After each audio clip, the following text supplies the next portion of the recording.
Bonjour, en cette matinée très fraîche de janvier, je voulais vous faire une petite remarque suite à un commentaire que j'ai entendu au restaurant il y a quelques jours.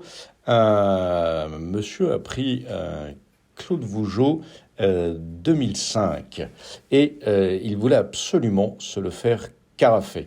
Vous savez, il arrive souvent que on ait des idées préconçues et on se dit un très grand vin, surtout que 2005 pour Claude Vougeot c'est une très belle année.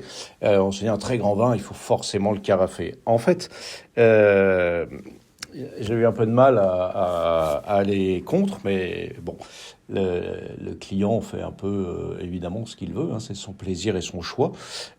Toutefois, il faut savoir qu'un vieux vin, d'abord, n'a pas besoin d'être carafé.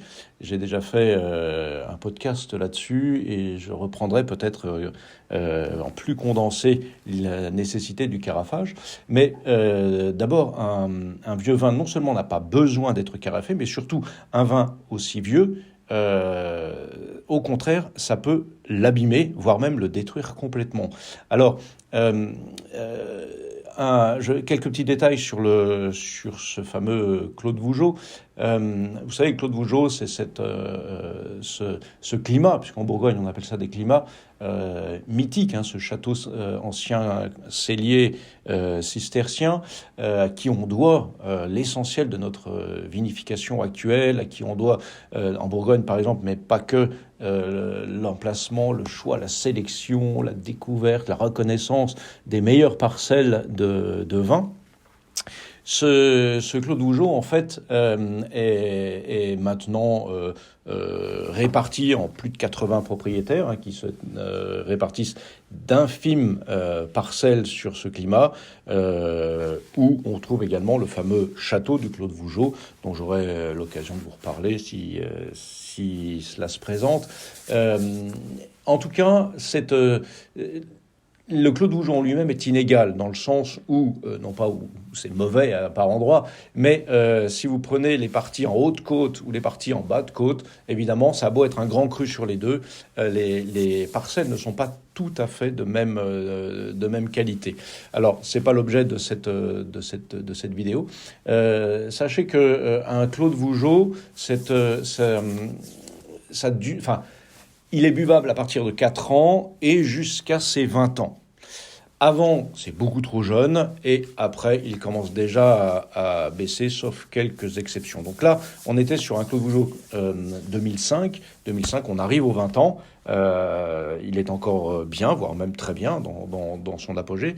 Mais il n'a pas besoin d'être carafé. Ça peut même être assez dangereux pour lui. En tout cas, au-delà des 20 ans, là, c'est clair que c'est beaucoup, beaucoup trop dangereux. Voilà.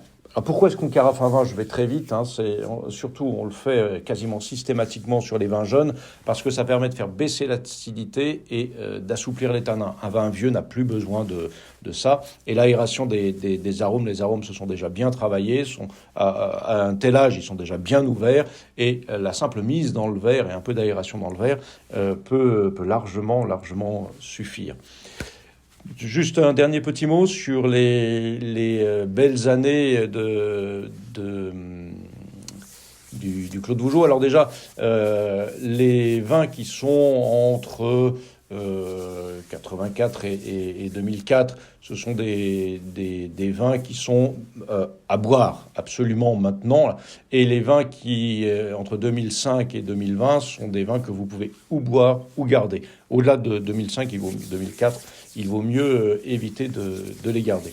Les belles années, alors on a 99, de toute façon en Bourgogne en général, les années en neuf, ce sont des belles années. Donc 99, 2005, 2009, des années plus ou moins intermédiaires, 2018, 2022, qui sont bien, qui restent bien, mais qui ne sont pas les plus exceptionnels.